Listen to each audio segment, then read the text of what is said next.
Hey everyone, I'm Pastor Drew, and this is my Friday message.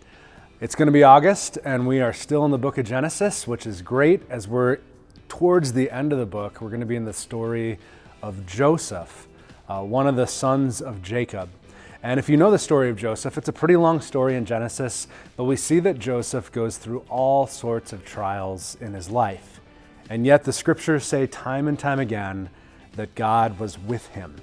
And so no matter if life was high and good and bright, or if it was low and dark and difficult, God's promise is that he would be with Joseph. And we see that in Joseph's life, that God indeed, his promise is true. In fact, in the book of Romans, which is our second scripture this weekend, we see that the scriptures tell us, Paul writes, he says about God's goodness, that we know that in all things, God works for the good of those who love him, who've been called according to his purpose. So no matter what is going on in our lives, no matter what was going on in Joseph's life, God promises that the evil things, the difficult things, the challenging things, that in the midst of those, he will bring good out of them.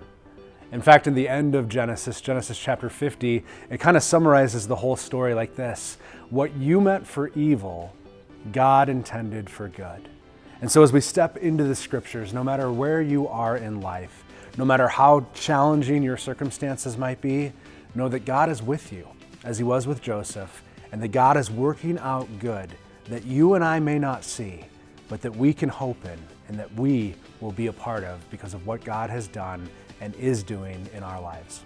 I hope you can join us this Sunday. We gather at 8:30 for our traditional service, at 10 o'clock for our contemporary service. If you can't be with us in person, we stream online live at 10 o'clock and we're on demand throughout the week.